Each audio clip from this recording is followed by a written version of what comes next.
Bismillahirrahmanirrahim. Assalamualaikum warahmatullahi wabarakatuh. Teman-teman sekalian, kita lanjut kembali materi geografi pemilihan umum pertemuan ke-14 geografi politik part 4. Region dalam konsep politik. Kegiatan analisis korelatif dalam pemilu akhir-akhir ini telah dibantu dengan teknologi SIG, Sistem Informasi Geografis. Dalam penelitian pemilu, daerah, kecamatan, atau desa dapat dipetakan dan diarsir sesuai dengan jumlah suara mayoritas pemenang di daerah yang bersangkutan dan dijadikan satu file peta yang disebut layer. Dalam file lainnya dibuat suatu batas geografis dengan tema, misalnya kepadatan penduduk. Asumsi dari peta kepadatan penduduk, khususnya di perkotaan, adalah bahwa semakin padat penduduknya relatif semakin rendah pendapatannya. Padat berarti kumuh. Sebaliknya, semakin jarang penduduknya relatif lebih sejahtera karena dalam lingkungan perumahan yang mewah. Antara peta perolehan suara dengan peta kepadatan penduduk selanjutnya ditumpang susunkan atau overlay dan diharapkan memperoleh informasi yang menarik.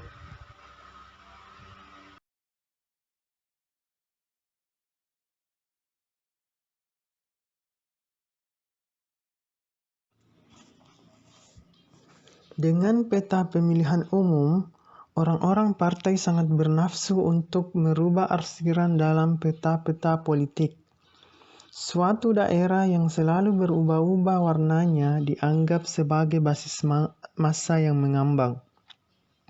Sedangkan jika arsiran warnanya relatif stabil dinamakan stabilitas regional.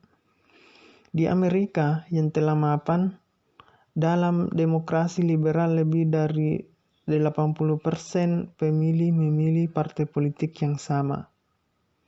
Fenomena ini disebut dengan inhabit vote, suara individu sebagai hasil dari generasi sebelumnya. Sikap dan persepsi yang diwariskan bukan filosofi politiknya, tetapi kebiasaan orang tuanya. Inilah salah satu contoh pola sikap yang sudah dapat ditentukan dalam pemilihan umum. Untuk menjadi sebuah region yang stabil, harus memiliki dasar homogenitas yang tinggi, yaitu diantaranya 1. Kesamaan tempat atau area. 2. Suara yang sifatnya turun-menurun atau warisan. 3. Ketertarikan yang umum sehingga merata dari diri seseorang dalam suatu wilayah. Untuk melakukan penyusunan kembali stabilitas suatu wilayah harus merintis kembali perilaku suara pada suatu wilayah. Faktor yang perlu diperhatikan adalah faktor migrasi dalam suatu daerah, konflik dalam masalah filosofi politik, situasi lokasi, dan kelompok massa mengambang. Tentu ada alasan lain dalam perubahan politik pada suatu wilayah, seperti perubahan ekonominya. Di Amerika Serikat, yang menggunakan sistem single member constituents atau sistem distrik, atau tidak menggunakan sistem proporsional, kemenangan tipis di suatu wilayah sangat berarti. Karena jika suatu partai menang, maka seluruh senat akan dikuasai oleh satu partai yang menang. Sebaliknya, jika menggunakan sistem proporsional, maka asalkan dapat suara walaupun sedikit, maka cukup berbahagia karena ada wakilnya di DPR. Pada sistem proporsional, Batas daerah, kecamatan, kabupaten, dan provinsi sebenarnya tidak terlalu menjadi masalah bagi kemenangan pemilihan umum. Sedangkan pada sistem yang bukan proporsional, batas wilayah akan menjadi masalah yang berarti. Di Amerika Serikat ada kasus gerrymandering, yaitu suatu cara dalam melakukan perubahan batas distrik daerah yang digambar dengan tujuan memberikan keuntungan pada sebuah partai melalui suara yang didapat. Taktik ini jelas sangat merugikan karena ada partai yang dikorbankan, apalagi jika distrik yang diperebutkan berpenduduk stabilitas atau fanatik. Faktor gerrymandering ini bisa kita lihat dari contoh penjelasan berikut. Misalnya, sebuah negara demokrat akan terpecah sehingga menjadi dua yang dibuat oleh garis batas baru. Supaya batas tersebut menjadi bagian baru yang masuk pada daerah Partai Republik.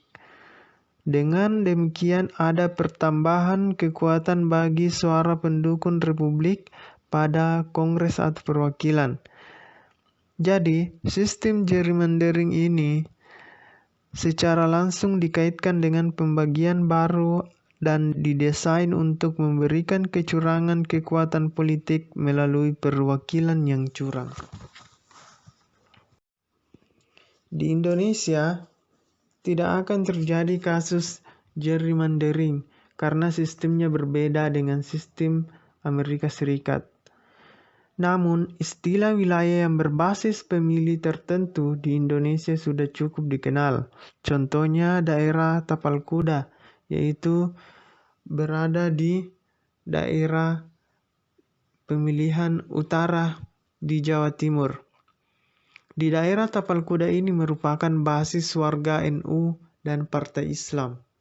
Setiap partai yang dibentuk oleh NU akan menang di daerah ini. Pada saat Partai NU representatif adalah Partai Kebangkitan Bangsa atau PKB, maka sangat wajar jika PKB menang di daerah ini. Di Jawa Timur yang berpenduduk kurang lebih 33 juta orang memiliki pluralitas politik.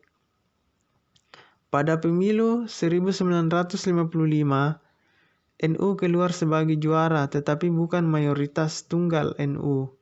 NU hanya selisih tipis dengan Partai Nasional Indonesia, disusul Masyumi dan Partai Komunis Indonesia. Pada pemilu 1971, NU turun di posisi kedua membayangi Golkar. Baru pada pemilu 1977, dengan berbagai rekayasa yang jauh dari jujur, adil, dan beradab, Golkar berhasil menerobos posisi mayoritas tunggal. Itu pun tidak tembus di angka 60%, termasuk pada pemilu 1987 di mana secara nasional Golkar tampil di atas 70%. Pada proses pemilihan umum yang dicatat cukup demokratis, yaitu pada pemilu 1999. Partai Kebangkitan Bangsa mendapat 32 kursi di DPRD Jawa Timur, disusul Partai Demokrasi Perjuangan PDIP 31 kursi, Golkar 11 kursi, Partai Persatuan Pembangunan memperoleh 4 kursi, PAN 4 kursi, 3 partai lainnya yaitu Partai Kebangkitan Umat, Partai Keadilan dan Kesatuan, dan Partai Bulan Bintang masing-masing mendapatkan 1 kursi. Pemilu 1999 yang ditandai dengan persaingan ketat antara PKB dan PDIP seolah-olah mencerminkan kontinuitas pemilu 1955 di mana NU dan PNI berhasil bersaing ketat merebut juara. Secara geografis dan subkultur, basis dukungan juga tidak banyak bergeser.